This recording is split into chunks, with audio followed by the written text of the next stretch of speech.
This is Kate Baconsale. You're listening to Baconsale. Listener, this is usually the part of the episode where we say something that's clever that ties to the episode. Maybe it's a reference to something, or maybe it's a song. But for the topic today, I just have to bring on somebody who really can't be beat as far as creepy. Please welcome Crispin Glover.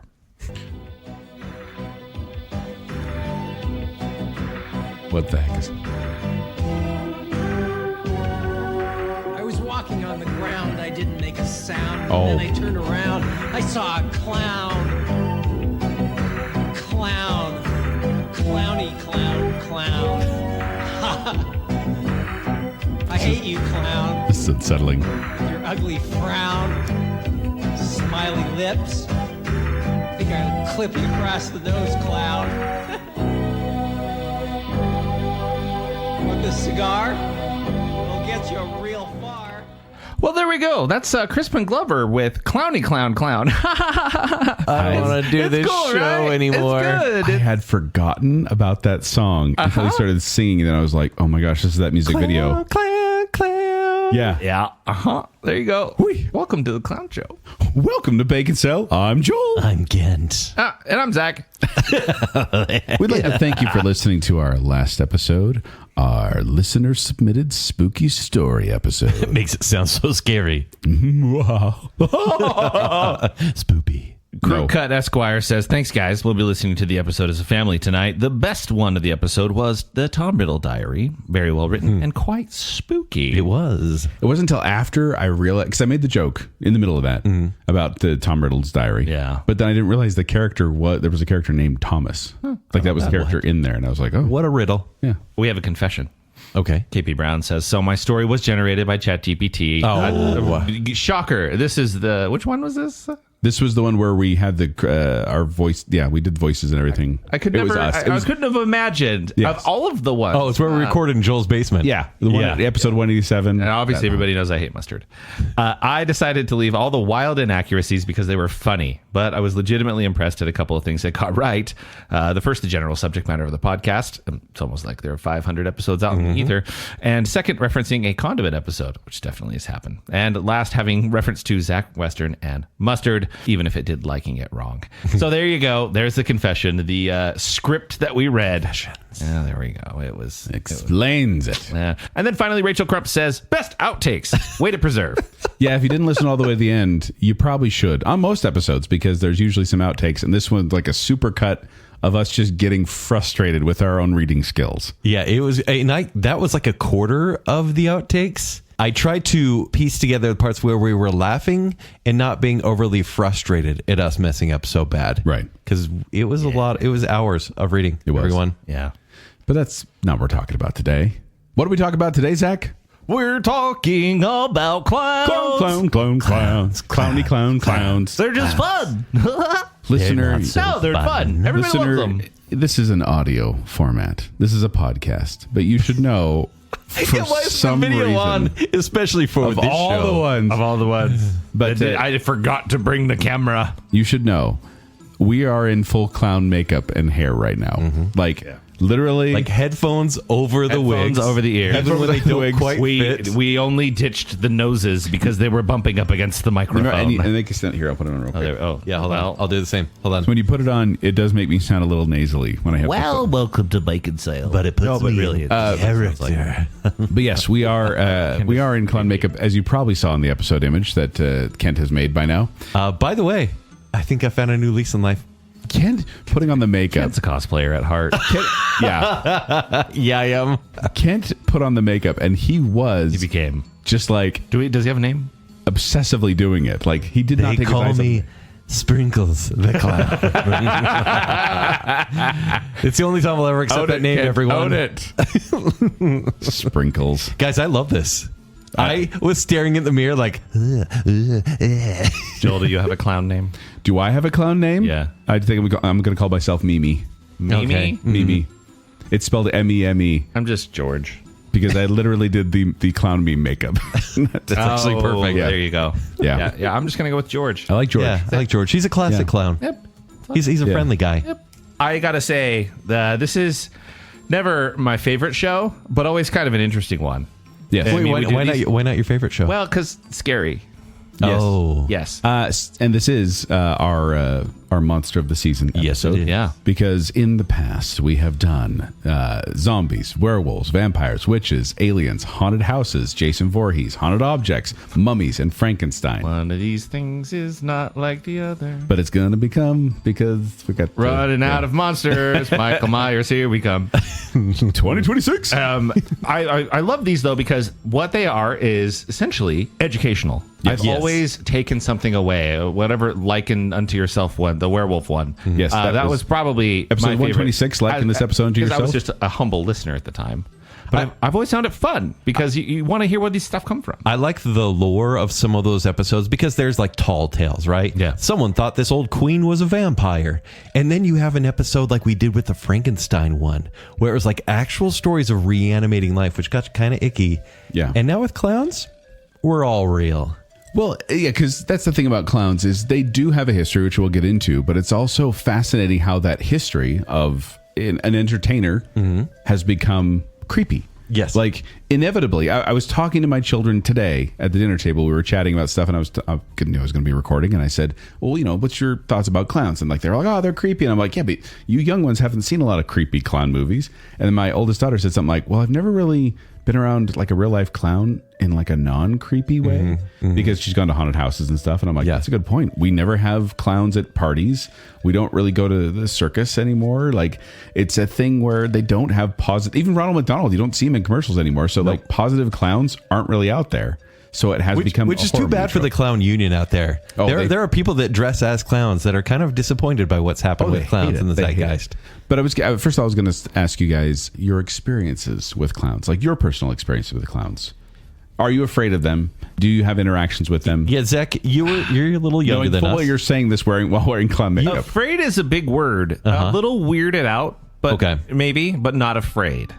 Well, I also didn't grow up watching the clown horror. Right. Or any, for that matter. I mean, you were 0 when the one came out. Yeah, that's true. But it's never really been something that's resonated with me, that scared me. I have thought it a little bit weird, but yeah, I've never been to a birthday party that had a clown. I've never really seen a lot of positive depictions of clowns outside of the guy with the hamburgers. Mr. Ronald McDonald. Yeah. So yeah, it's not something that I paid much attention to. And also maybe a little bit defensive because my mom, who is very talented in many things, and among them she is a balloon twister. She makes balloon animals and sculpture and designs and hats and wristbands and all sorts of really fun stuff for parties. And so people would be like, oh, you make balloon stuff, naturally you're a clown, right? Like, no, that's just like a thing that some clowns kind of do. But so I was like, my mom's not a clown. So I became like a little bit, maybe had a bias against clowns professionally, which I feel bad about. When I was talking to my son about, hey, why would you have a clown at your party? He's like, no, never. And I said, well, what if he did magic tricks? And he's like, no. And I'm like, well, what if it was a magician? He's like, maybe. And I said, well, what if the magician put on makeup? No. So it's makeup. That's the line. That's the line, apparently, for my son. Is Chris Angel a clown? He is a clown. He is a clown. Absolutely. So hear me out here. I feel like clowns are like spiders. Okay? If a spider's outside, if you see a spider web on a tree, on a branch, and you're like, oh, that's where a spider's supposed to be. But if you see a spider like crawling on your carpet, you're like, that's not supposed to be there, right? If you see a clown at a circus, if you see a clown at a fair, you go, yep, that's where clowns are supposed to be. Stay there. But if you see a clown anywhere else. So if you see a clown in your bathroom, like a spider. If you see if you see a clown, if you're taking a shower, also there's a clown in the corner of the ceiling. Terrified. If you see a clown down a dark alley or down a street, like under a street light, it's not supposed to be there, right? But at the same time, it's just a dude in makeup. Isn't that worse? Isn't that worse? Someone that is willing to put on makeup to terrify others. You know what you look like right now, right? Yeah. Oh, no. Bright sprinkles? I'm actually going to go walk up and down the street and see what happens. Oh, you might get shot. No. Do you remember 2016? We'll get there. I grew up with a healthy fear of clowns because of a certain movie, which we'll bring up. They make me uncomfortable. I'm not going to run if I see one, but if an adult person were to dress up as a clown, I would judge them. Yeah. Well, we can bring up It because that's an iconic thing. I truly believe that... what? Bring up It? Bring up It. Stephen King's It. Oh, okay. You're a writer. Bring it up. Yes. wrapping up. Wait a minute. What's happening right now? In 1990, there was a miniseries that came out of that was an TV adaptation of Stephen King's It, and I do feel like people from mine and Kent's generation were horribly scarred by that movie, and it put the fear of clowns in us. In fact, I remember I watched it and I threw up after watching the first half. It was a 2-part. Fear? Yes. Well, it may have been the hamburger gravy. Who knows? But after watching it, my mom forbade me from watching part 2. Like, no way. And I remember I kind of like snuck in the room and like saw a part of it at one point, and I was like, oh, that looks so scary. Little, not knowing the second half was going to be a letdown. Yeah, absolutely. And then I remember one time, I think I've told the story on Baconsale before, but I was probably about that same age and went out in the garage to throw some pizza boxes into the garbage cans. And I'm like, just goofing around, like, who ordered the pepperoni? Who ordered the sausage? Like throwing the boxes into the garbage can. And I turn around to go back in the door and I hear, I did, Joey. What? And I looked behind me, and in the window that's on our garage that faces the outside, there was a clown staring at me in my garage. What? And it terrified me. What? Like, blood ran cold, stopped breathing, I think. I learned I'm not a screamer. I just kind of get really quiet when I get scared. And then I hear laughing, and I see my friend's shirt, and he'd just gotten a new clown mask for Halloween. It was a scary clown mask. Yeah. And Chad was there, and I saw Chad's shirt, and I'm like, oh my gosh. And I have no idea how he timed that out so perfectly, other than he must have heard me goofing around in the garage because he was my next door neighbor. Yeah. But that terrified me. Unbelievable. So, I've been scared by a clown in my garage. How many people can say that? Oh, jeez. But let's take it back. Way back. Well, first of all, let's define what a clown is. Yeah, what is a clown? That's what we do on Baconsale. A clown is a person who performs physical comedy and arts in an open-ended fashion, typically while wearing distinct makeup or costuming and reversing folkway norms. So the term clown may be used synonymously with predecessors like jester, joker, buffoon, fool, or harlequin. Exactly. And they can elicit emotions from people, whether that be humor or laughter or fear. Like, there are ways they perform, and they're intended to make you laugh, but like we said, that's kind of changed a little bit later. Now, taking it way back to the 5th dynasty of Egypt in 2400 BC, that's when clowns first appeared. Zack? What? Egyptian clowns. That's terrifying. Yeah. And back in the day, back in the early days of clowning or buffoonery, it was actually kind of a religious thing. Yeah. A lot of priests were the ones dressing up as the clowns and then would present a moral or a tale or societal or go against societal But they were norms. like as respected as clergy. Yes. Right. There was a weird kind of respect for clowns back in the day. It was interesting, though, because in 5,000 years ago in Egypt, they used African pygmies, known as dengas, in the royal courts. And they amused the pharaohs. Known as what? Dengas. The dengue ate my baby. No, stop. No. But they amused the royal families, and these dengas, see, you ruined it. They dressed in leopard skins and strange masks, and they danced and imitated the Egyptian gods. Like, essentially, they were good luck. They would bring good health to those that they performed in front of. And then, they talk about all the jesters of courts and how they had the jester's privilege, where they were the ones that were able to joke about anything. And as long as everyone laughed, they were good and didn't get beaten up or killed for talking back to the king. But they were also kind of advisors of the time, too. And I did find out they did kind of sometimes disfigure these jesters to have that permanent smile on their face. They'd like detach the muscles or something like that. They sew it back. What? But I was reading up on it, and I was like, that's kind of messed up. But let's jump forward a little bit into, in Greek and Roman theaters, there was the rustic fool in a lot of the plays there, like the idiot, the peasant, as it were. And they were in a lot of the performances for Greek plays, which then, when Commedia dell'arte came out, which Italian performances with stock characters, this rustic buffoon became kind of like the clown character. Now, they did have different types of clowns as well. They had the harlequin, who was a little more wise and savvy and a little more satirical. But then the clown was more the buffoon. Well, you see, she was a doctor first. Yes. Dr. Harlequin was a doctor first. Harleen Quinzel. Yes. But the first word, the first time that the word clown was used in English it was in 1560 as clown with an E. Hold on. Slalom. Or cloyne. which meant it meant rustic or peasant is kind of what it came out. But Yeah. some say the origin of the word comes from the Scandinavian word, which means clumsy, which, fits that type of character. And obviously, Shakespeare used clown-type characters in his plays. He did. Way back when. Othello and The Winter's Tale both have clowns in them. As they kind of morphed and became these different, like the stock characters became used by other people, and then it became kind of a trope that everyone was doing. And that's where you get kind of they call it the white-faced clown. Yes. So, yeah, the first mainstream clown role, and I think this was the white-faced clown, was played by Joseph Grimaldi in the early 1800s. Someone put it as he was the Jim Carrey of his time. Yeah, and that's what it seems like. Yeah. And so his name was, once again, Joseph Grimaldi, and they started just calling white-faced clowns Joeys. Yes. And that was like a nickname, but also a name for him. And it's still used by other clowns to this day. To this day, they get your Joey when you go through clown school and all that. And it's all about Joseph Grimaldi, who is he's the one who did like the white face makeup with the colors on it. Did he do the music for Charlie Brown? No. Oh, okay. But then there was circus clowns, and that was developed in the 19th century. And they used clowns in the shows to amuse the spectators between equestrian sequences. Essentially rodeo clowns is what they were. Yeah. Yeah. So in between the acts. I kind of like rodeo clowns. What, you do? You do? So because they belong there, right? Yeah. Yeah. And so like it's they're fine. down there. I totally forgot about them until just now. But if they came up and sat by you as you were watching a rodeo, would What's that the be difference okay? between that and a guy in a bear costume? Come on. How many guys in bear costumes do you have sitting by you? More than you'd think. But even those clowns, these circus clowns and these rodeo clowns, are still inspired by Joey or Joseph Grimaldi. Yes. But then in the 1800s, Tom Belling, Sr., developed the red clown. So the white clown was the more sophisticated, and the red clown was kind of the more fool. And his Belling's costume was like the hobo character with the red nose and the white makeup and the oversized clothes and shoes. And it really did play against the white clown trope.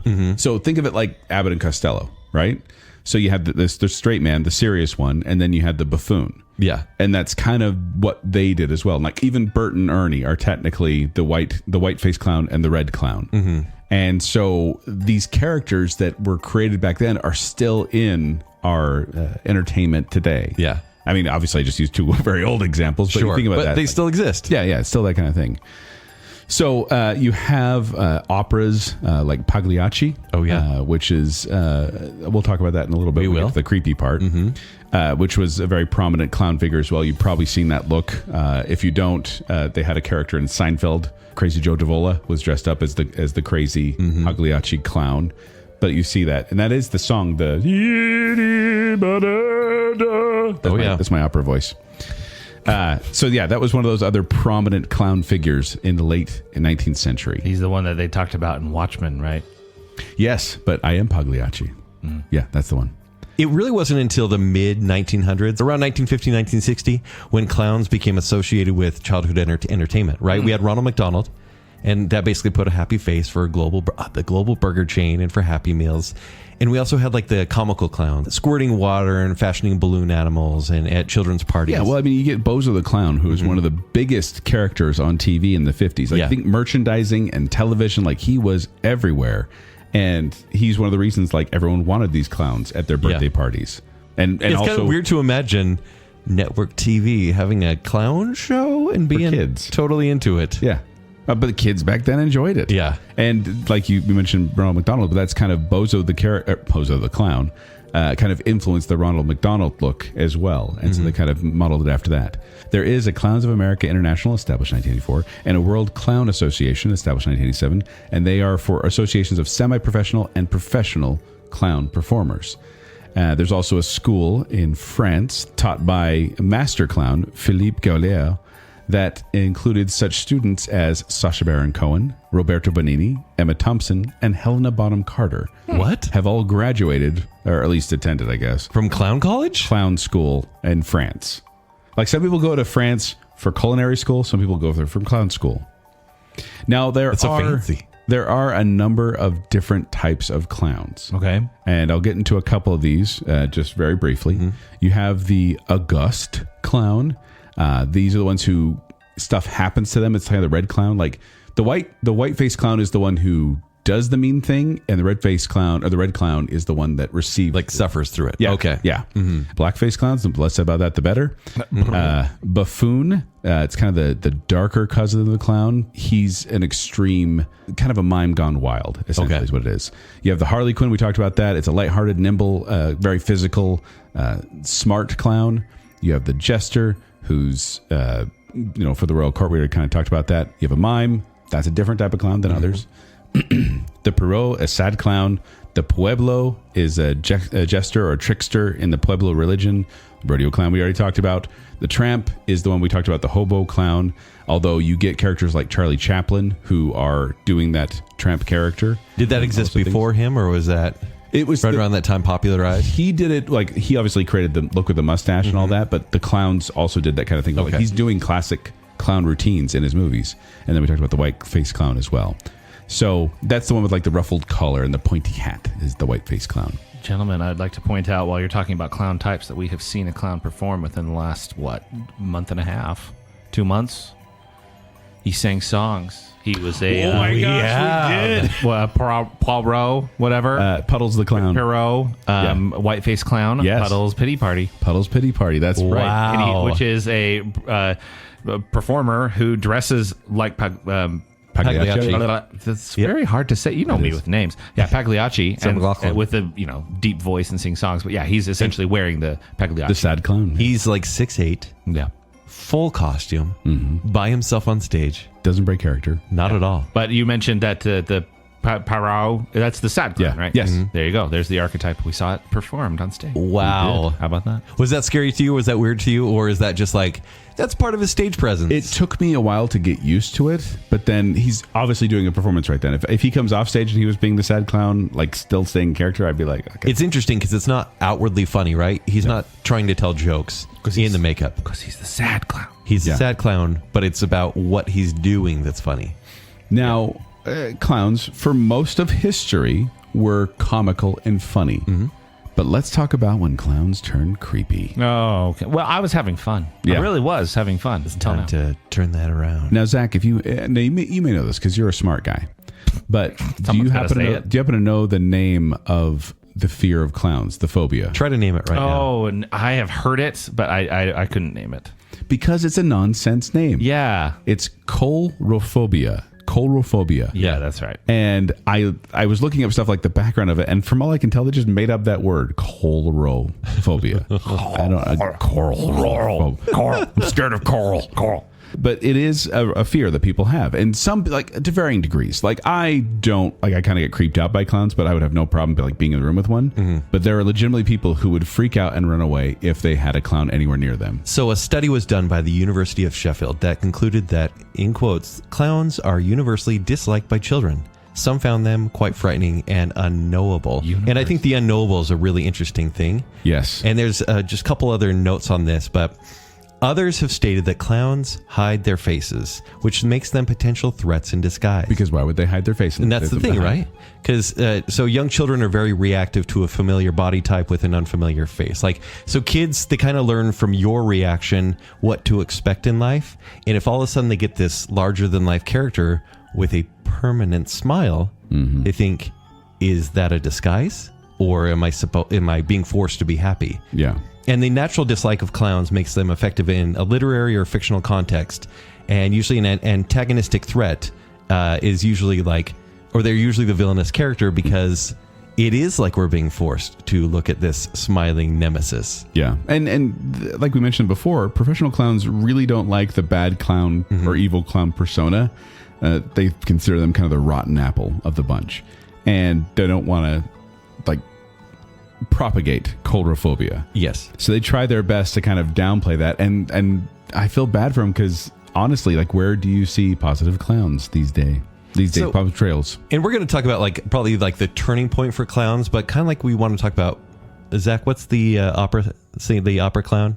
What's his name? Pagliacci. Yeah, you did it. Okay. So after Joseph Grimaldi's death in 1837, clowns became a tragic figure. And so in 1893, there's an Italian opera, Pagliacci, where the clown Canio murders his wife after finding out she's in love with the Harlequin character.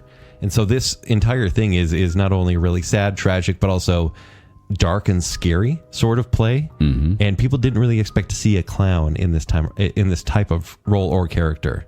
Well, I mean, even going back further than that, there's a Edgar Allan Poe story called Hop Frog, and it's a jester who is mistreated, and he takes revenge on the king and his cabinet by dressing them up in a play as the king and his cabinet as orangutans, and then he murders them by setting their costumes on fire. Oh, what? Which is dark. They were highly flammable costumes, and yeah, Pagliacci as well.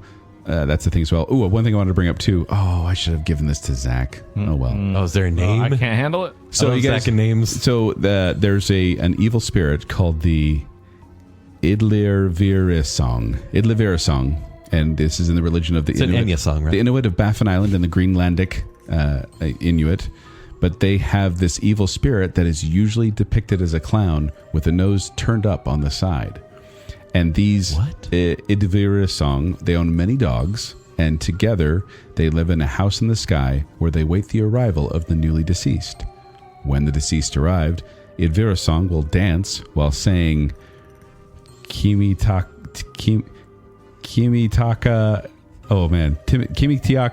Nexe Saga Baka Is the place to be. It translates to I'm looking for food for my dogs. What? Those who laugh at Idlivirisong and her dance will have their bodies cut open and their intestines placed on a plate where the dogs eat it. I kind of laughed at that before. What is going to happen to me? Those who do not laugh at the dance are spared. So I'm just saying, if you go to heaven and there's a clown dancing and saying it wants to feed its dogs, don't laugh. Otherwise, your intestines may get eaten. But is it going to be like one of those YouTube videos of like, don't laugh, but then it's actually kind of funny? Like try not to laugh. Don't laugh challenge. Are you saying the pearly gates are a try not to laugh video? Yeah, maybe. So yeah. Smell like beef. St. Peter, I expected different of you. And so then, that's another historical thing. But then we get into the 1940s, and there's a big, huge prominent clown figure that comes out in 1940s. Zach, you want to take a stab at that? 1940s clown. Not Bo's. I don't know. The Joker. Oh, yeah. The 40s? So, I the forget 40s. that Batman came out in the late 30s. So the Joker came out in the 40s, and actually at the beginning he was quite violent. And then the comics code came in, and they just made him silly for a bit. And then the 80s he got to be violent again. Yeah. So another prominent figure in the 40s. So that was kind of pioneering. Oh yeah, at the time. Yeah, like he was obviously a crazy person. Wears the makeup. Yep. But a clown prince of crime. That's crazy. And it's just, I think people sometimes forget, even though his name is the Clown Prince of Crime, that he's a clown. It's like, oh, he's the Joker. And it's like, it's a clown figure. And the cool thing about that, we'll talk about this in a little bit too when we talk about more of the movies, but the Joker's look is actually based off of a character called Gwynplaine in a movie called The Man Who Laughs. So if you look up The Man Who Laughs, you see that face of Gwynplaine, and it is like, oh, that's creepy. I mean, if you know anything about, nature, you do know that the antagonist to bats is a clown. Of course. So bats hate clowns. And clowns hate bats. Very well known. Makes sense. That's obvious foil to it. And then, of course, you get in the 80s, you get... Whoa. We skipped over. Let's keep on talking about Joker for a second. Yeah. Because you skipped over Cesar Romero. Much like Kent Dunn right now, had white paint over his very handsome mustache. He did. And it took me a while as a kid to figure out what was going on there. Like, the big upper lip. Yeah, on the 68 blows in the wind. Excuse me, by the way. I completely jumped over. I jumped to the 80s and I forgot the 70s, probably because I don't want to talk about the 70s. Ever? Because, yes, I wasn't alive then. But then in the 70s, and we're gonna keep this as family friendly as possible. But there was a serial killer here in America called John Wayne Gacy, and he was known as the Killer Clown. Now, I want to clarify, he was not actually dressed as a clown when he did any of the atrocities that he did, and nor do I want to get into those atrocities, because he murdered people. But this isn't like 1978 he was arrested. But he was a clown. He performed as Pogo the Clown at children's parties. And charity events. While he was doing these horrible things. Not at the same time, but like he's over there performing at a children's party. Meanwhile, there are bodies in his basement. Like that is horrible. And truth be told, I feel like that was the boom of the creepy clown. I think so. I mean, the imagery of this guy, maybe it's because they add a little bit of grain to it as well in every single serial killer show on Netflix and Hulu and everything. But yeah, he's absolutely horrifying. He was convicted in 1980, and he claimed that clowns can get away with murder. Well, he couldn't, because he was executed in 1994. Yeah. Finally. Ugh, yeah, disgusting. But John Wayne Gacy is one of those that I feel kind of ruined the image of the clown. And it wasn't necessarily him, because like I said, he did those things separately. But I feel like the news reporting and the stories that followed and calling him the killer clown really did cement that in of creepy clown. And then, of course, jumping to the 80s as I wanted to before, because I wanted to jump over those 70s stories, because we're back to fiction now. But Stephen King released a novel called It. That was and this was in 87? Yeah, 86. 86, which, if you think about it, was not too long after John Wayne Gacy was convicted. Right. So I do believe there was some influence there on Stephen King of a killer clown. And the reason that Pennywise was scary in this book is not only is it overly detailed, and it's just overly long for a Stephen King book. Yeah, it's just a little bit of try hard as far as an author. But it's for a Stephen King long episode for Stephen King. Yeah, I've never even tried, never even attempted. But short for Brandon Sanderson. But it showed a clown in the daylight, in the garden, in the library, and it's just elements that are just scary that shouldn't be scary. Yes. Right? It wasn't just a clown at night. Then in the late 80s, you get Krusty the Clown in The Simpsons, who's not necessarily like a scary clown, but he's definitely a sad clown and kind of a dysfunctional clown and a broken clown. But then I was also thinking about the episode Lisa's First Word in 1992 that has Bart being freaked out by a creepy Krusty the Clown bed. And then you know what he says? Can't sleep. Clown will eat me. And I have said that before. Can't sleep. Clown will eat me. But jumping back to the 80s, I just want to kind of, 82, we have Poltergeist. And we're not going to talk about this in our movie thing because it's a haunted house movie. But there is a scene in there where there is a possessed clown doll. And once again, I feel like young children who were watching that in 1982 saw that and went, clowns are scary. Which was then followed up in 1990 with the miniseries we already talked about. Yeah. And then, of course, Kent, you know about Doink the Clown. Yes, I do. From WWF back in the day. Never heard of him before. Why don't you talk about Doink the Clown? I mean, Doink the Clown, because WWF has always had gimmicks, and Doink the Clown would show up with big props, big shoes, and just knock people out through the dumbest ways, big whoopee cushions or whatever. And it's just so silly. I don't know if you ever played a WWF game on the Nintendo or Sega Genesis or Super Nintendo. Doink always showed up because it was always scary to have a clown shown. Also, I want to talk about how this character is kind of the creepy clown character has infiltrated everything. Twisted Metal. Okay. In Twisted Metal, you have the character Sweet Tooth. Perfect. Who is a clown, a creepy looking clown with like flames coming out of his head that drives an ice cream truck. And he is an evil clown. Yeah. Like that's just in video games once again. That's what I'm saying. It's another avenue where creepy clowns have landed. And just always scary. Every time he'd send off a missile towards your car and you get that laugh. It's so good. So that's like kind of how it turned. In my mind, it was basically, clowns are fine. Well, I mean, it's always just been off, I think, since then. Since the 80s especially. Maybe John Wayne Gacy as well. But then in the 90s, you have like the Insane Clown Posse. The Juggalos, yeah. The less we say about the Juggalos, the better. Yeah, I didn't. But it's two rappers.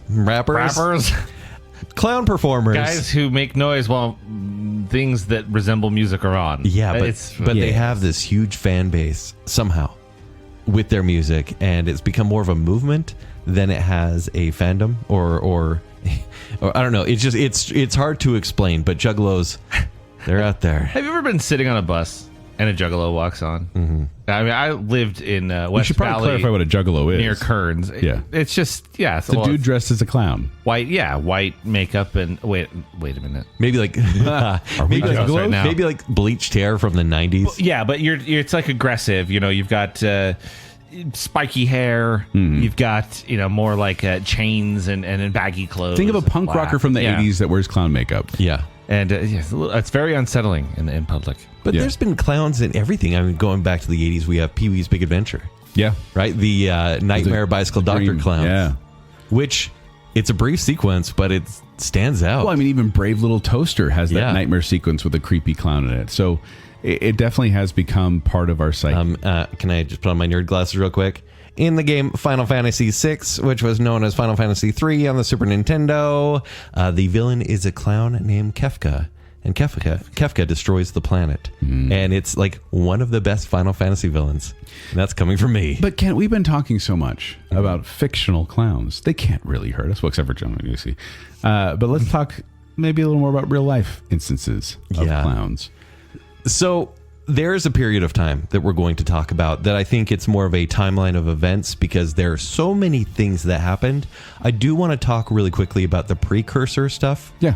That led up into the 2016 phenomenon. Yes, because I think a lot of us who are listening to this podcast or recording this podcast definitely remember the 2016 creepy clown boom. Yeah. So weird. Well, it was weird, but let's Joel, I'm going to apologize for this first one. Oh, no, Kent. I'm going to clean it up. Please do. I'm going to try. Family friendly. This one wasn't in recent history. This one was on May 26, 1990. And so in this time, this was in Florida. This woman opens her door to find a bulb-nosed clown holding a bouquet of red and white flowers and 2 balloons. And this is all from the police report. The clown shot her. Oh, no. Yes. And she died. We don't even know where. In the hospital. And this woman's son said the clown ran to a white Chrysler LeBaron and drove away. Did he have a short skirt and a long jacket? Yeah, right. Never to be found. Okay. They call this the cold case clown. So Warren's husband, the woman who died, his name was Michael, was a prime suspect in the crime. Police searched his office at a West Palm Beach car dealership and found evidence that he tampered with odometers, but nothing to connect him to his wife's murder. However, a suspected affair and a 5-figure life insurance policy on his wife looked suspicious. Uh-oh.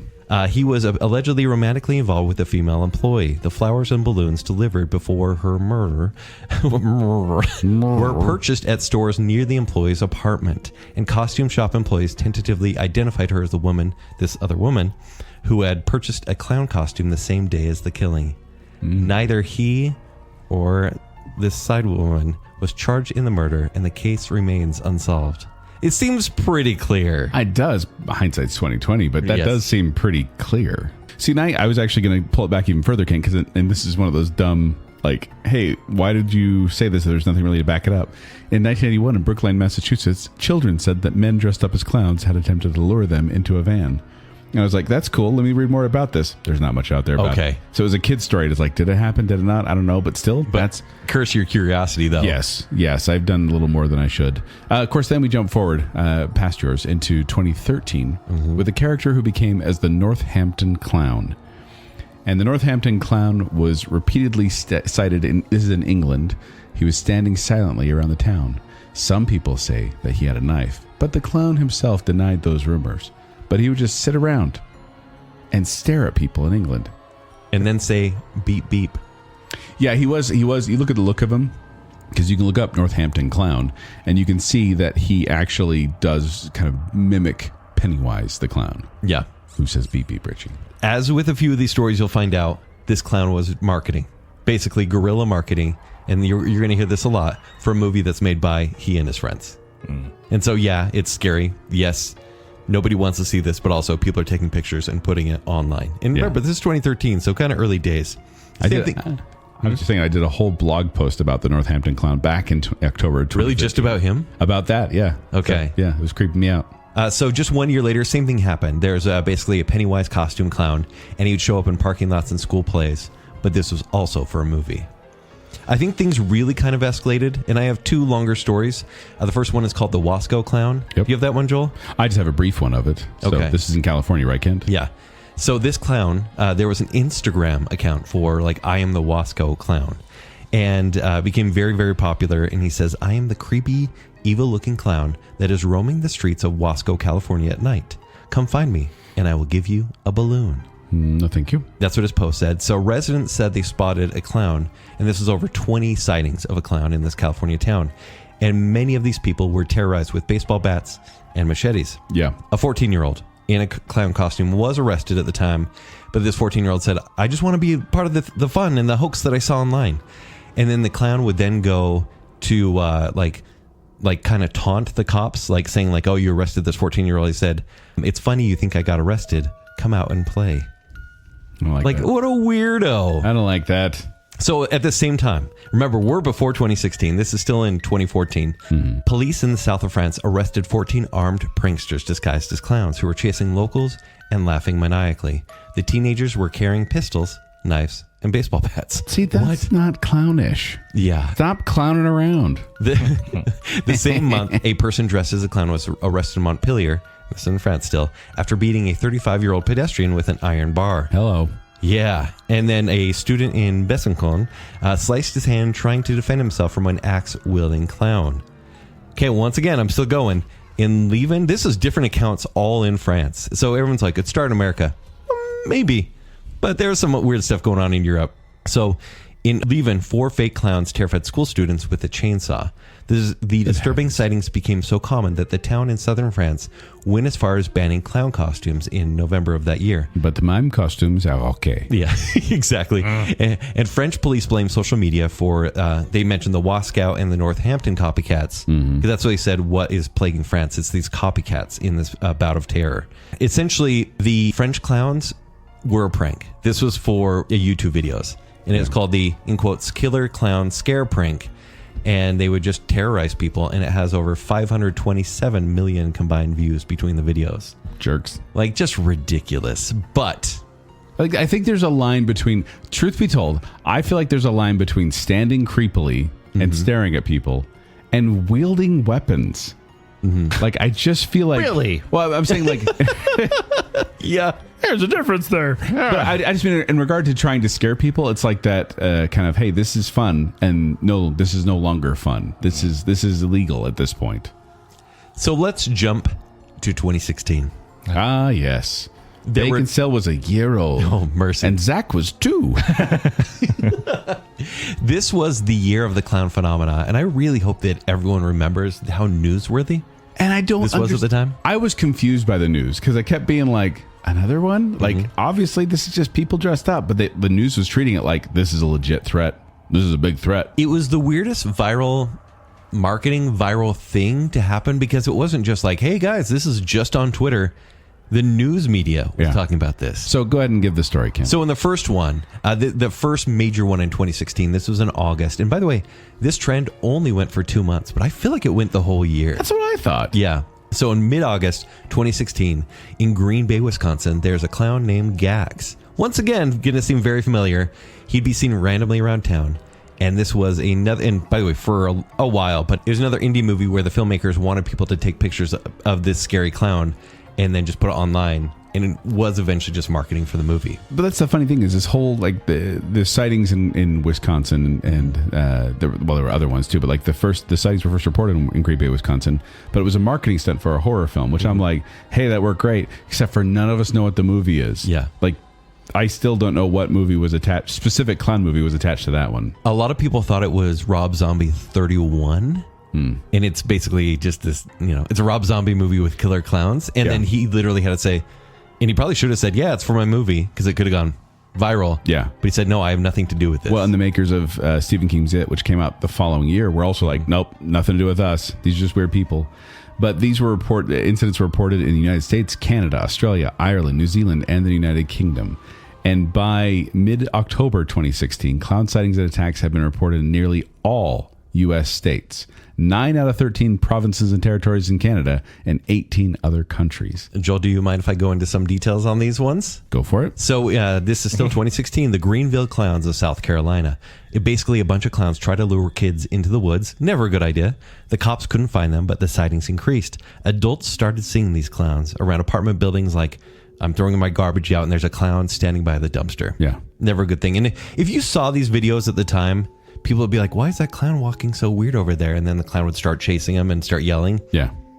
A lot of these were probably fake. Probably. Don't you think? Yeah, for views. But if I were to get video of that, I would be running too. Yeah. And a lot of the clowns, they would chase kids through the woods with the green laser, and it prompted many school shutdowns. Mm-hmm. And then there's a clown named Flomo. And this was basically a Facebook page. This was like a first-person account, like, I am Flomo the Clown. And would start threatening people that would comment, like, oh, I'll be at your school later. These were your famous last words. Mm-hmm. And then it led to more clown social media pages. So the news media kept being like, oh, look at these teenagers. What are they doing? But the more they report on it, the more this spread. Yeah. In Pottsville, Pennsylvania, a 12-year-old girl was chased by a clown into the woods. And she then later said, and she wasn't hurt, but she said the clown was eating something. Right? It just sounds scary on its face. Yeah. Now, the thing about this, though, is it caused an uproar. Yes. There were New Zealand shops that pulled all the clown costumes from the shelves. In the United States, they actually, in a couple different states, they had a blanket ban on all clown costumes and clown masks. So they, just shut it down. No one could be a clown anymore. Target pulled clown masks from its websites because of the scare. It was strangely a big deal. But there were some actual acts of violence as well. There was a family in Florida was attacked on the 31st of October 2016 by a group of approximately 20 people in clown masks, and some masks from The Purge as well, because they didn't get the memo. Yeah. But no arrests were made. Yeah. They couldn't find out who these people were. Zach, what would you do if you were a protective parent and you heard that there was a clown menacing children in the area? Don't go outside. Okay, but what would you do if you wanted to put a stop to idiots walking around scaring people? I'd walk around with an implement I could swing. Yes. Clown hunters became just as prevalent as the clowns around. Mm-hmm. There's actually this tweet made at Penn State University at the same time and saying, I saw a clown outside my window. May or may not have been true. And then there were thousands of students that by midnight just joined, and they marched and they sang songs about how they're going to kill clowns. Yep. Just Evil basically, dies cops are tonight. Evil dies tonight. But people went nuts. So there were a couple dangerous things, like you said, Joel. In Pennsylvania, there's a 16-year-old wearing a clown mask. Oh. It's a really sad story. This is sad. And you think the way they reported this is they're like, a clown killed somebody. But the problem was it was a 16-year-old wearing a clown mask. He got into a fight, and he was stabbed to death in the fight. Hello.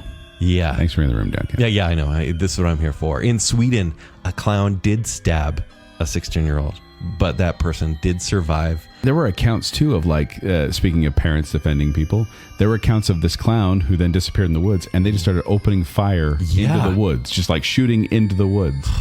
Not the movie, actually shooting a gun into the woods. And over the woods. In Tennessee, 2 men in clown masks robbed a bank with explosives in hand. Nobody was hurt, but the clowns did get away. I mean, all these things, you're like, I get trying to pull pranks. I get the Facebook or the YouTube videos. But when people start getting hurt, I think that's when people that are a little bit, deviant. It was a weird reactive thing where these people were doing, we're putting on clown outfits and we're being antagonistic. But then the reaction to the clowns almost was worse, and that people were getting violent because of it. Mm-hmm. And it's it's just a dude in a mask. Don't get too freaked out. Yeah. But according to the New York Times, the clown sightings in 2016 resulted in at least 12 arrests across the United States and 1 death, which is the one you brought up. Yeah. Sorry about that again. Yeah. It's sad stuff. So that's the weird thing about it. It's reality emulating fiction, where the killer clown, the creepy clown, became a mainstay of fiction, and then it started leaking into real life. It's interesting, though, that it died so quickly. So this was mid-October. Remember, it's Halloween. Yeah. Everyone's like, the clown thing is going to continue through the rest of the year. It hit this point, and I don't know what changed. Maybe the fact that there were clown movies coming out. For example, 31 or Terrifier, right at the same time. Yeah. The people went, we don't care anymore. A lot of people attribute, actually, the death of the clown hysteria to the Cubs playing in 2016. Because the Cubs won the World Series? Yeah, when the Cubs won the World Series. And it brought everyone together. The world was so the curse is over? Back to the Future was right. Yeah, they were basically like, we've got better stuff to pay attention to rather than just idiot teens vandalizing things. Yeah. Although I'll let you know, if I did just see a clown standing out there in the dark when I'm going somewhere, I would definitely get creeped out. Mm-hmm. But I don't know if I'd get violent. I think I'd just run away. So if I was down a long street, you right now with your clown makeup on. Yes. Yeah. And just standing there staring at you, what would you do? I would drive away or walk away. Yeah. Just walk away slowly. Would you run? I'd walk away slowly. Would you yell at me? If I've learned anything, it's predators like a chase. Yeah. And so I'm not going to give it to him. Okay. Because it is just a dude Joel, I wouldn't fight you. Thank you. You're strong. So now that we've discussed the history of clowns, and a little bit of, backstory. We're going to jump now into the movies, which is what we do. We're going to give our approved or not approved Baconsale list of clown movies. Now, Kent, have you seen all the movies on the list? I have seen them all. I am so sorry. No, I told you when I made this list, hey, don't watch like half of these. Some of these when Kent submitted the list, he's like, Joel, don't watch this one. Joel, don't watch this one, which I didn't. What's so funny about these clown movies compared to the Universal monster movies that we've been watching the past couple of years is those movies usually have Lon Chaney or Bela Lugosi in a role, or the Hammer films. You see a lot of familiar actors playing a lot of the same era type movies. Yeah. Clown movies don't have that quintessential character. They only have Lon Chaney. Okay, take it easy. That's the one. What doesn't have Lon Chaney at this point? That's true. Like Pennywise would be the resounding common denominator, but that wasn't until later, and that's only for a few movies. There's never been this classic actor that created the role that we all know today.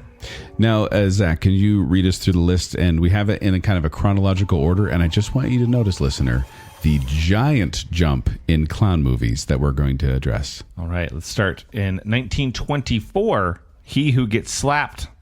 This is stars Lon Chaney, and the synopsis is: a bitter clown endeavors to rescue the young woman he loves from the lecherous baron who once betrayed him. Silent movie, obviously. Yes, this is a 1924 silent movie, and it is, it's Lon Chaney, who I know from Phantom of the Opera, and it was cool to see him kind of like normalish for a bit. Yeah.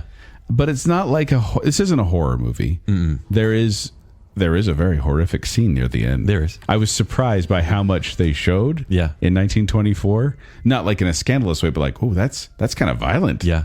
I did not see that. But basically a guy who is humiliated not only in his profession, but in his love life. Yeah. And so of course, he becomes a clown. So, yeah, he does a good job, I think, of portraying a clown that you both pity, but also fear. Because there's a couple parts when he's like reacting a little bizarre and you're like, you okay, man? Mm-hmm. You okay? I'm going to say not approved on this one. Then I have to approve it because I feel like if you like silent movies, you'll enjoy He Who Gets Slapped. Mm-hmm. The premise is a little ridiculous. Yeah. But you'll like it. But if you don't like silent movies, it's not going to be your thing. But I'll still approve it. From 1928, The Man Who Laughs. When a proud noble refuses to kiss the hand of a despotic King James in 1690, he is cruelly executed and his son surgically disfigured.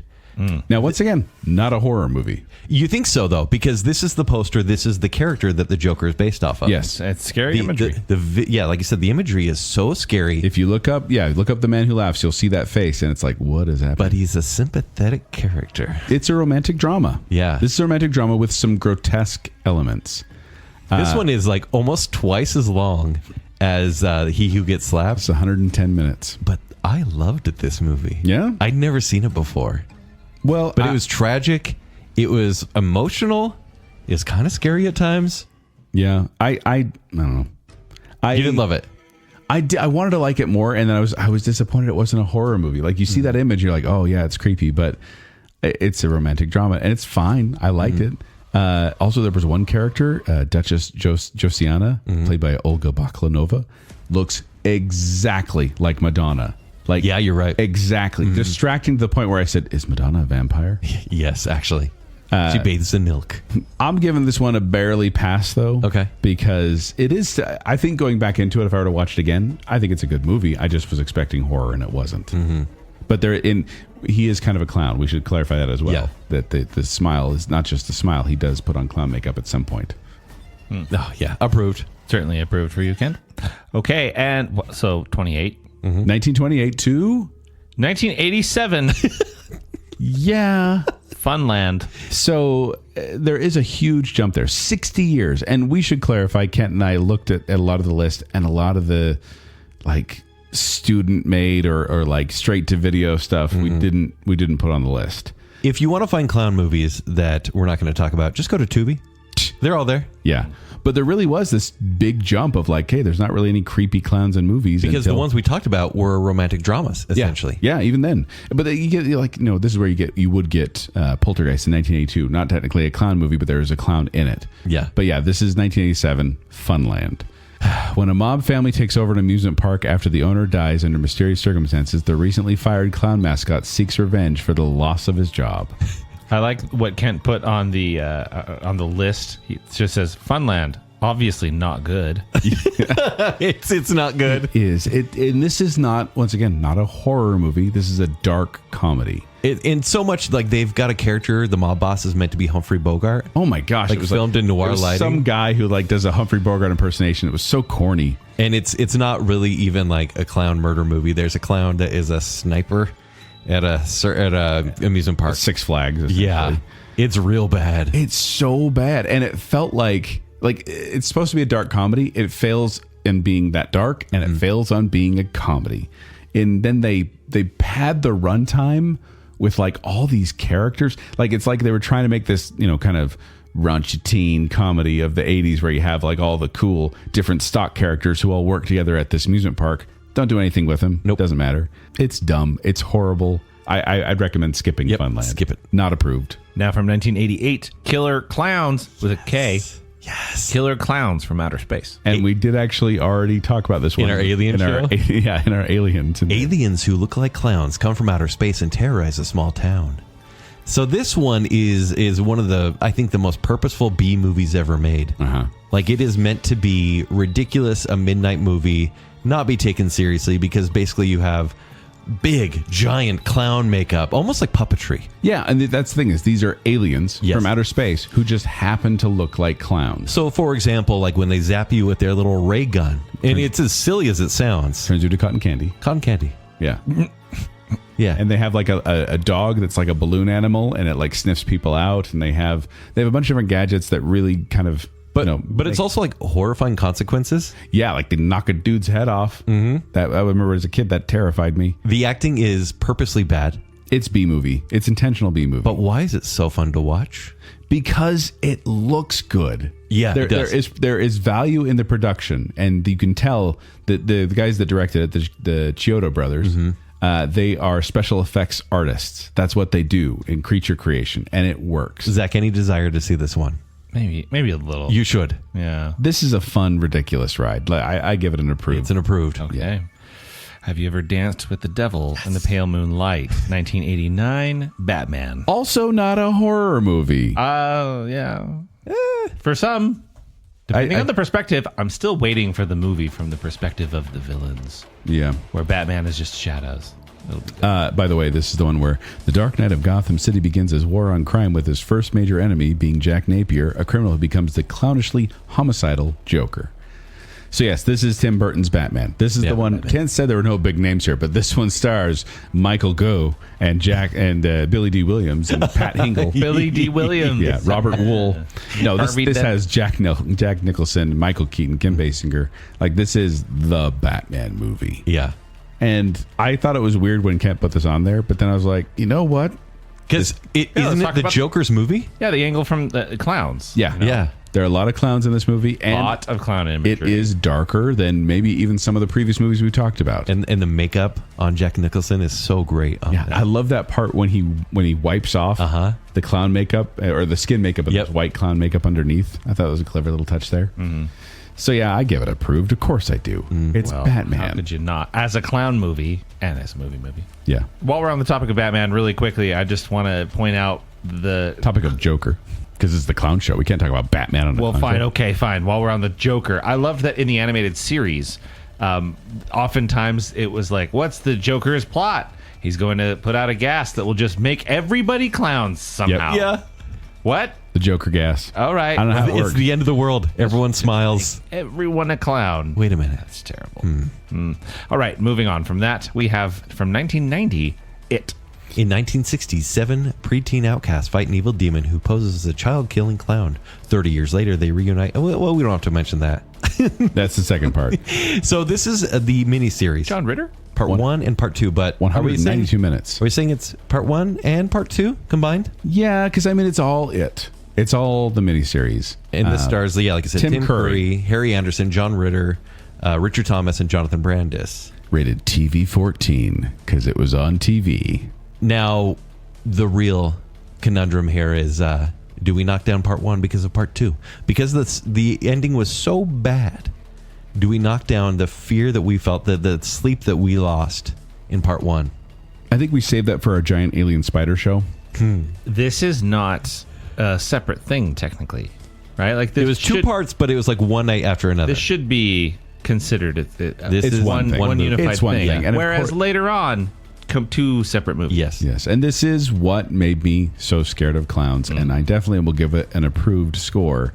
For Tim Curry alone? For Tim Curry. And Yeah. it has aged a little bit, being that it was a 1990 made-for-TV movie. TV. Yeah. So I don't expect a lot if you're going to watch it, and set aside some time because it's 192 minutes, I think. How many of those minutes are good? Half of them. 100. I would say. Yeah, 100. Because the first part in the Chinese restaurant, that's great. that was really good too. Yeah. Because I've only ever seen scenes. I've never sat down and watched the whole thing. Yeah. They actually have it now for streaming. You can watch the whole thing out there, which is pretty entertaining. Yeah, Zach, jump on that. Will I? No. All right. How about The Clown at Midnight, 1998? Another little bit of a jump. 7 teenagers are stalked by a murderous clown while refurbishing an old opera house. And Kent, this is one of the ones I have to say I wasn't able to find a filter for. Oh, that's too bad because it stars Christopher Plummer, Margot Kidder, and Tatiana Ali. And I was going to say, I watched the trailer, I read the synopsis, and so I know, I know when we talk about these movies I haven't seen, I know the general gist of it. So keep in mind, this was 1998. This was in that era when Scream and I Know What You Did Last Summer were huge. Yeah. And they're like, hey, what if we remove Ghostface or, the fisherman and we make a clown the killer? And it is so lazy. This is like a kind of almost a made-for-TV Scream. It's boring. The kills are bad. There's so many red herrings. It's pretty obvious what's going to happen in this movie. Not approved. Okay. I wouldn't approve it either. I messed up. Sorry. No, Kent did. Let's go back in time. Kent did it. Spawn, 1997. Spawn, an elite mercenary, is killed but comes back from hell as a reluctant soldier of the devil. Why'd you say it like that? Spawn? Well, because because John Leguizamo in this movie plays clown. Oh. He's a demon who takes this form of this grotesque, fat, blue-faced, triangle head clown. And sharp, ugly teeth. Like, he really is kind of this really awful character. Yeah. And so annoying. We're talking about Moulin Rouge? Toulouse. Man, Spawn was so messy. Some of the worst CG ever done. Oh, terrible. I remember wanting to like it so badly when I was a kid. The comics are actually pretty good. Are they? Yeah, I mean, back in the 90s, good. Yeah. Like 90s attitude, good. But I can't give this an approval Not approved. for a clown movie. Although I would not... John Leguizamo is one of those clowns I would not want to meet in a dark alley. True story. Just as a person. Just generally John Leguizamo. Yeah. Terrifying. I think he's cool, but I'm afraid of him. Let's just be clear. All right. Another decade jump here. The Dark Knight. When a menace known as the Joker wreaks havoc and chaos on the people of Gotham, Batman, James Gordon, and Harvey Dent must work together to put an end to the madness.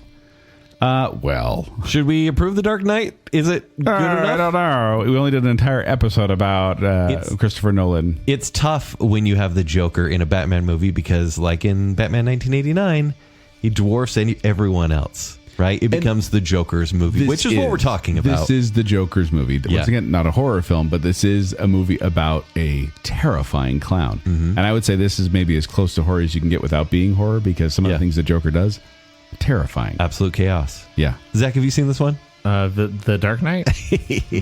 Enough from the clown. Right, 2008. And absolutely approved. This is one of my favorite movies. I have to approve this. Yeah. I do think it's interesting that they talk a little bit more about the clownness in the movie, but then it feels like I don't know, the movie shouldn't be able to sustain a guy dressed as a clown. Yeah. Right. Totally does. Because that's the thing. Christopher Nolan was all about the realism, and it's like, how are you going to pull off the Joker in a world like this? And then you're like, oh, that's how. Yeah. Oh, he's just like unabashedly nuts. Yeah. That's pretty cool. Just wants to watch the world burn. It's like a good movie or whatever. From 2012, only if you can find it edited, Joel. Stitches. Is that what it says in the notes? It does, yeah. A clown comes back from the dead to haunt those who took his life during a fatal party mishap. Now, I did not find a filter with this one, but this one, the trailer, even the trailer was a bit much. Yeah, it's meant to be a dark comedy, right? It's meant to be a Shaun of the Dead type movie, but it's so mean-spirited. And like the kills are gross, but they're kind of done in a 3D CG way that they're not good looking, and the comedy is bad. And I really didn't like this. It wasn't funny. It wasn't scary. Skip this one. That's why Joel. Stitches. So avoid Stitches. Okay, I can do that. From 2014, Clown. A loving father finds a clown suit for his son's birthday, only to realize that it's cursed. So this is directed by John Watts, who did the Spider-Man Home movie, Spider-Home. Spider-Man Homecoming, Far From Home, and No Way Home, yeah. And it's also Eli Roth is producing this, which, From you Hustle? know. Yeah, you know it's going to be family-friendly fun when Eli Roth is involved. This Sarcasm. This is the last one I watched, and I heard a little bit about this one. Basically, like the synopsis says, this dad puts on a clown costume, but it's possessed. Right? And it's he a demonic skin he's He putting can't on. take it off is the thing. Like the wig, the nose, the suit, he can't take it off. And so it's a thing we've seen before. It's a Venom type movie where he tries to fight this dark entity taking over. But by the end, I mean, it's really dark. It's an Eli Roth movie, essentially. It's violent, but it's kind of a good, scary movie. Are you giving it an approved? I'm giving it an approved. I am not. Because it's demented. Now, from 2015, Heck House LLC. 5 years after an unexplained malfunction causes the death of 15 tour goers and staff on the opening night of a Halloween haunted house tour, a documentary crew travels back to the scene of the tragedy to find out what really happened. So this is kind of a documentary style, found footage-ish movie. By the way, Kent, there are 5 Hell House LLC movies. This is ridiculous. There are 5 of them. But what does that have to do with clowns? Clowns are a prominent fixture in this movie because essentially the documentary crew goes and trying to find out what happened, and there's like clown props everywhere, and the clowns watch these people. They turn their heads. They are always around. The clowns aren't the evildoers per se, but it's always a fear of clowns around. And I just want to put it there. It's a very underrated movie. Everyone should watch it, but don't watch the sequels. I didn't watch it yet. Yeah, it's good though. I approve it. It's weird. All these weird B underground movies aren't on ClearPlay or VidAngel. Strange. What? Now we have It Chapter 1, 2017. In the summer of 1999, a group of bully kids band together to destroy a shape-shifting monster which disguises itself as a clown and preys on the children of Derry in their small Maine town. So this is the updated version of It. Bill Skarsgård. Yes, Bill Skarsgård's in this one. Hey guys. You seen this one? I've seen this one. Zach's seen it. I've seen it too. Hey. So this is one where I didn't think it was particularly frightening. I've mentioned this before.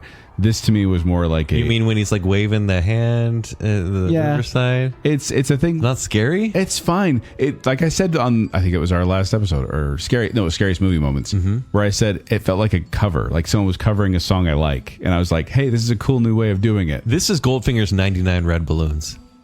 No. Slightly better quality. No. I don't agree with that. I will not condone that comparison. It's approved, though. It's approved. Yeah. It is. I think this is... Pennywise the Clown has just entrenched himself into our psyches. Do you approve? This movie's good. Yeah. I like it. it. Good. It's good. Yeah. It's a good movie. I liked it. Just didn't scare me that much. Well, but consider when you watched it and where you are. Exactly. No way. Nothing would. Okay, from 2019... Man, there was no clown movies in between. Yeah, weird. It Chapter 2. So remember when, we saw the miniseries and we're like, man, the ending of that back half of that series is real bad because guess what? Stephen King's books are generally bad in the back half. And so we're like, but don't worry. It Chapter 2 is going to be good. Is that real? Is it really 169 minutes long? It's so long. So 27 years after their first encounter with the terrifying Pennywise, the Losers Club has grown up and moved away until a devastating phone call brings them back. And you've got the older cast. Bill Hader is in this one. Jessica Chastain, James McAvoy. Absolutely immaculate child to adult casting. Yes. From Chapter 1 to Chapter 2. But guess what? It's still not good. It's not good. No, I never saw it Almost like because the I heard it wasn't story good. can't finish. Like it doesn't have a good ending. Yeah. So the movies can't improve upon it. Not approved. Sorry. Right. Oh, from 2019, Joker. Once again, not a horror movie, but disturbing. Arthur Fleck, a party clown and failed stand-up comedian, leads an impoverished life with his ailing mother. However, when society shuns him and brands him as a freak, he decides to embrace the life of chaos in Gotham City. So This is obviously a different take on the Joker. Joaquin Phoenix, Robert De Niro. It's hard to speak of this if we're not talking about the sequel, or is the sequel on the list? The sequel's not on the list, actually. Okay. I mean, maybe on purpose. We're not going to think about that. Yeah. This movie is good. Yeah. It's a good movie. It doesn't mean I like it. Sure. It's like anybody who, says that Joker is their favorite movie, something wrong with them. Yeah. But, there's clowning. Yeah, there's a lot of clowning. He puts on clown makeup and spins signs around and he works with clown buddies. And he's an unpredictable character, an unreliable narrator, and that's kind of what plays into the fear of clowns, I think. Yeah. So I'd give this one approved. It's definite approval. I mean, it's a good movie. Folie à Deux? Folie à Deux is one of the... Actually might be my least favorite movie of all time. Yes. It's that bad. I'm so sorry I made you go that with me. bad. Yes. It was between that and Suicide Squad. Yeah. Is my least favorite of all time. Hey, both Joker... Speaking of Joker, the movie, we're not talking about that, but not approved. Okay. 2019 again, Wrinkles the Clown. Apparently 2019 was the year of clowns. Yeah, right? In Florida, parents can hire Wrinkles the Clown to scare their misbehaving children. Now, this is a documentary about a guy who dresses as a clown, and then parents can call him and say, my child's misbehaving, and he'll appear at their house. It's kind of... A little bit. Yeah, a little bit. But it's child abuse. This is real. Like, this was like parents... Like, Zach, say you're mad at your kids. And hard to imagine, right? And the local legend, and all kids know this, is that there's a Wrinkles the Clown, and you would call right in front of your kids and say, my kids are misbehaving. Come take care of them. This And your is in kids Florida. are screaming, no, please, no, not Wrinkles. People were really doing this, and so this older man in a horrifying clown mask would sneak, and I think some of these scenes are obviously staged. Oh, yeah. But would basically sneak up to their window or be in the bedroom already just to scare these kids straight. And the idea itself is a very good and scary documentary idea for the first 15 minutes. And then it just keeps going and gets boring. So I like the idea, but it's not approved. I got about 15 minutes in this one, and then I was like, because it was not rated, it was unrated, and I was like, oh yeah, that looks like it should be fine. And then about 50 minutes in, I was like, that's not for me. Yeah. So I'm not going to approve it. Now, I have to note this is 2016, 2022, and 2024 with the note, don't watch these, Joel.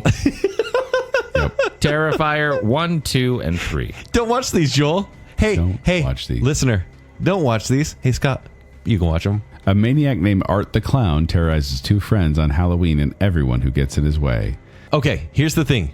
Joel, don't watch these. No. Okay. And I'll say this. Having watched the trailer for this and read the Wikipedia synopsis, I had a hard time getting through the Wikipedia synopsis, Kent. Really? This was bad for my soul. Yeah. Like, I don't like the vibe of this at all. What this series has done is create the latest and greatest horror icon, which is pretty rare these days. It's been a while since we've got a slasher icon. And Art the Clown is cool because this was an indie horror project that then became the highest grossing unrated movie ever with Terrifier 3.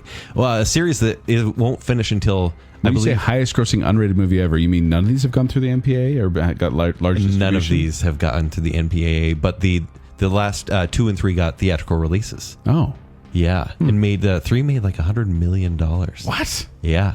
And they're making... What is wrong with people? And 4 is coming out next year. Stop. And guess what? For what they are, and they're dark. They're gory. They're effective. They're made Art the Clown scares me. They're... And remember, I have no soul. You with that makeup on is they'd be like, Art the Clown scares me too. No, and that's the thing is this was made by people who were really good at special effect, realistic Really cool. special effects, and that's what they do is gore, body horror, torture stuff. And it's weird. It's created this greater lore for this clown that at first you're like, oh, he's really creepy looking. And then it gets a little weird and has a big mythology. But they're good for what they are, but they are impossible to watch. I give them a shameful approval. And I will give them an extra non-approval. This seems like something that Troy and Abed from Community would enjoy. Yes. And finally, we have from 2025, Hey, Clown this year. in a cornfield. And I was hoping that they Oh, I could find no. this one, but I couldn't find a version that I wanted to watch. A fading Midwestern town in which Friendo the Clown, a symbol of bygone success, reemerges as a terrifying scourge. So this one is new. It's based off of a young adult fiction book series. Is it? Clown in a Cornfield. Yep. These books are meant for teenagers. The movie was rated R, though. It gets a little bloody. This one is trying to bring back kind of like the 90s sort of slasher vibe. And I was really excited to watch this. Well, it's Obviously, directed clowns by- are all scary. It's directed by Eli Craig, who did Tucker and Dale versus Evil. And I was like, oh, okay, so this could be like a fun horror. There are comedic elements, but it falls flat. Oh, no. I know. I was kind of excited to see this one. Yeah, still watch it because, I want your take on it. It's just not as good as it should be. So I would say, though, most of these movies were approvals for me. Granted, most of these movies were wrong with you. Most of these movies were Batman movies. Yeah, that's true. But the ratio of success for clown movies for me, like you skip the Tubi ones, but like the silent movie, and then there's some and some of the It movies are good. Mm-hmm. Don't watch Terrifier, but it's pretty good. I looking at this, like the non-horrors are definitely stronger than the horrors. Yes, but at the same time, there's some good horrors out there. So yeah, I think I don't know, Zach. Do you get the stats on what we approved and didn't approve? To bring it back, just before we finish and before Zach gives us the stats on the movies, compiling, I want to go through a 2022 survey about the fear of clowns, of coulrophobia. Please do. Coulrophobia? That's the Oregon Trail. Cauliflowerphobia. So they surveyed 987 adults, very specific, from 64 countries, and found that 54% of respondents reported some degree of coulrophobia. And the explanations came down to the following, and I'm going to list these bullet points. An eerie or unsettling feeling due to clowns' makeup, making them look not quite human. A similar response is sometimes seen with dolls or mannequins, which we can all understand. Right. Eerie, uncanny. Also, clowns' exaggerated facial features convey a direct sense of threat. Clown makeup hides emotional signals and creates uncertainty. The color of clown makeup reminds us of death. By the way, these are all responses given by these respondents. But the white makeup reminds us of death, infection, or blood injury, and evokes disgust or avoidance. Clowns' unpredictable behavior makes us uncomfortable. And fear of clowns has been learned from family members. So like you, Joel, being like, hey, kids, you find that scary, don't you? Here's why you should. Kids may not anymore. It may not be a thing anymore. I feel like there's no positive clown influences out there. Yeah. And mainstream media. And I think my kids are only getting creepy clown stuff. Yeah. And that's probably true. And then the last two are negative portrayals of clowns in popular culture, like we're talking about. And then lastly, a frightening experience with the clown. Just avoid them. Just don't be near them. I'm sitting next to two clowns right now. Hello, Joel.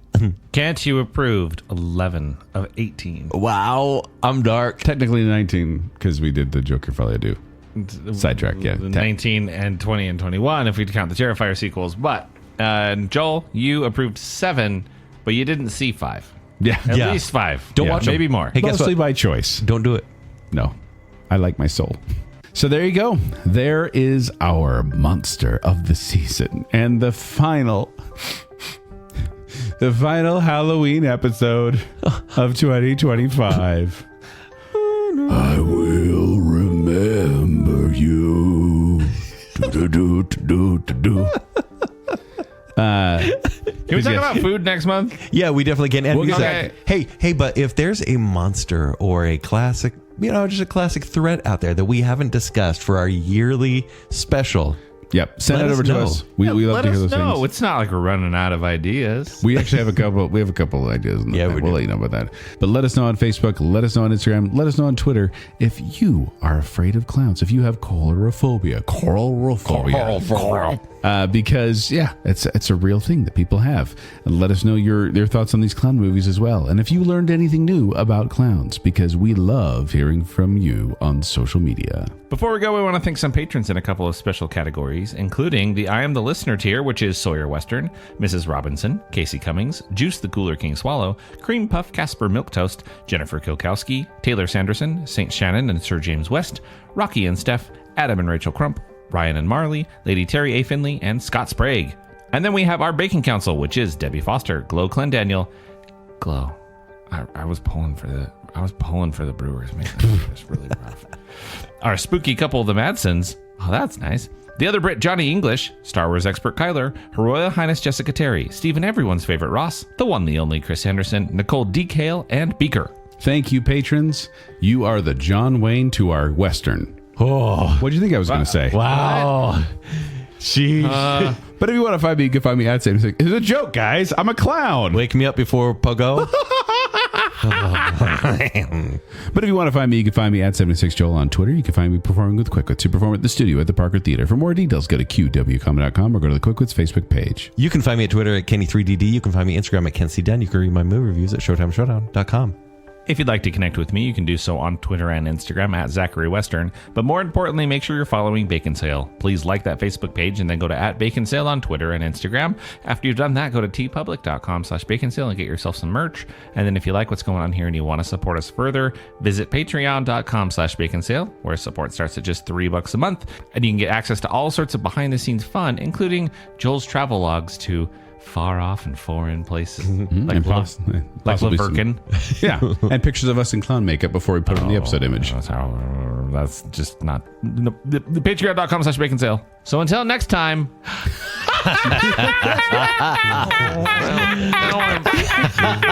Now I'm real scared.